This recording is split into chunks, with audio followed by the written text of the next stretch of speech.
তবে যদি হাতে কামড় মারে গিরার উপরে 3টা বান দিবেন, কোমরে তাগা থাক বা কোনো শরীরে গামছা থাক, পরনে লুঙ্গি থাক, শার্ট থাক, গেঞ্জি থাক, ছিঁড়ে টান দিয়ে ছিঁড়ে, সাপে সবসময় হাতে কামড় দিলে গিরার নিচে কামড় দেয়, গিরার উপরে বান দিবেন, 3টা বান দিবেন, ব্লাড সার্কুলেশন ব্লক করে দিবেন।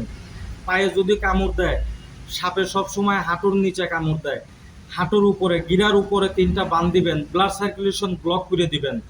ব্লাড সার্কুলেশন যেমন চালু না থাকে, জোরে টাইট করে বান দিবেন। তবে 10% থেকে 9% সাপে কামড় দিলে হাতে আর পায়েই কামড় দেয়। তবে হাতে কামড় দিলে গিরার উপরে 2টা বান দিবেন, পায়ে কামড় দিলে হাঁটুর উপরে 3টা বান দিবেন, 4 ইঞ্চি 4 ইঞ্চি উপরে বান দিয়ে আমার কাছে ফোন করবেন। আমি প্রাথমিক ট্রিটমেন্টের কথা আপনাকে ফোনের মাধ্যমেই বলে দেবো। তাকে যে সাপে কামড় দিয়েছে, কি বিষাক্ত সাপে না বিষাক্ত সাপে।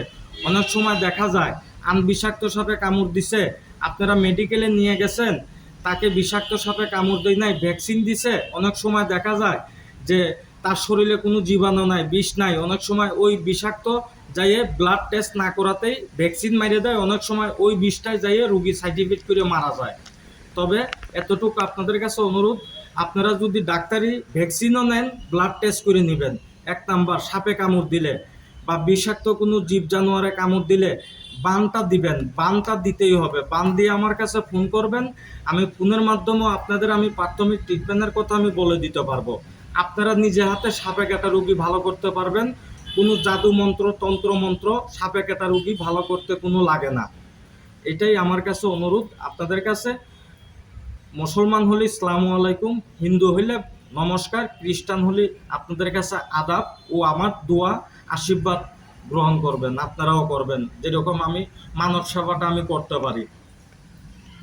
আমাদের একটা সমস্যা হইলে ডাক্তারের কাছে যাই না স্যার। আগে কি ছিল, আগে বর্তমান যে আদি যুগে আমাদের বাপ দাদা পরদাদার আমলে কি ছিল, কবিরাজ ছিল। সাধারণ প্রাথমিক ট্রিটমেন্ট যারা করতো গাঁওয়াইলে কবিরাজ ছিল। আমরা একটা অসুখ হয়েছে, গাছের লতা পাতা খাইছি। এখন বর্তমান সাইন্টিফিক জমানাতে এখন ডাক্তার বেরিয়েছে, মেডিসিন বেরিয়েছে। কিন্তু আগে আমাদের একটা সমস্যা হলে আমরা একটা কবিরাজের কাছে গেছি, গাছের আমরা সাধারণ প্রাথমিক ট্রিটমেন্ট নিছি। আয়ুর্বেদিক মেডিসিন যেরকম ধরেন এখন বর্তমান যেটা আয়ুর্বেদিক বলা হয় বা অ্যালোপ্যাথিও, গাছ ছাড়া কোনো জিনিস মেডিসিন তৈরি হয় না, সর্বক্ষেত্রেই গাছ দিয়ে তৈরি হয়। আর পাথর, পাথর স্টোন, স্টোন এটা হইল ঈশ্বরের। তো মানুষের উপকার যেগুলো করতেছি আমি বর্তমান, তবে আশীর্বাদ করবেন যেরকম আরও সামনের দিক দিয়ে করতে পারি। কথা বুঝছেন? তবে একটা কথা কি, কখন কাকে দরকার পড়ে কেউ বলতে পারে না। ভগবান কোন, ঈশ্বর কোন, বড় বড় ডাক্তারও কিন্তু অনেক সময় ফেল হয়ে যায়। আবার সাধারণ সাধারণ সাধারণ মাটিতে বিশ্বাস করে যদি বনের দুর্বা খান, অনেক সময় কাজে দেয়। তবে বড় বড় ডাক্তারের হাতেও কিন্তু রুগী মারা যায়। তাই বলে কিন্তু মানুষের ডাক্তারের ট্রিটমেন্ট করা মানুষে বন্ধ করে না।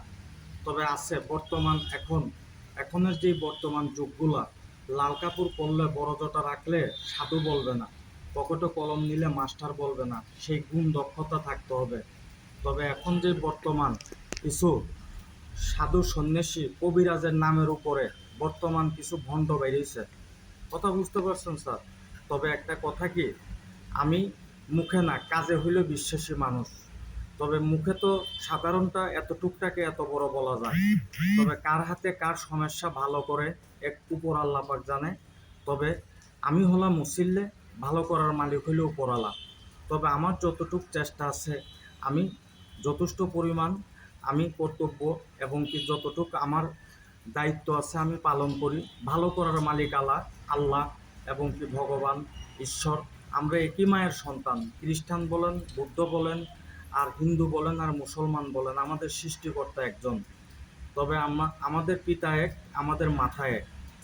তবে এতটুক এতটুক জানি, আমি যদি আজকে মানুষের উপকার করি, আমার ভালো নামটাই থাকবে। আর আজকে যদি আমি মানুষকে, হয়তো আমি না পারি একটা ভালো মানুষকে সৎ পরামর্শ দিতে পারি, উনি আমাকে মুখ থেকে আশীর্বাদ না করুক, অন্তরের আশীর্বাদটা আমি পাবো। তবে বড় বড় ডাক্তারের কাছে মানুষে যায়, বড় বড় ডাক্তারও অনেকে অনেক সময় দেখা যায় অপারেশন করতে মিস্টেক করে ফেলায়। তাই বলে কিন্তু মানুষে ডাক্তারের ওষুধ খাওয়া বাদ দেয় না। ডাক্তারের ট্রিটমেন্ট করা মানুষে বন্ধ করে না। তে কবিরাজ কোন, ওঝা কোন, বৌদ্ধ কোন, কার হাতে কার সমস্যা সমাধান করে এক আল্লাহ পাক, ঈশ্বর ভগবান উনি জানে। তবে আমি এতটুকুই বলতে চাই, মানুষকে বিশ্বাস করবেন। ঈশ্বর মানুষের উপরেই সব কিছু দেছে, আল্লাহ পাক মানুষের উপরেই সব কিছু দেছে। তবে অতীত রূপে নারায়ণ, আমরা মানুষকেই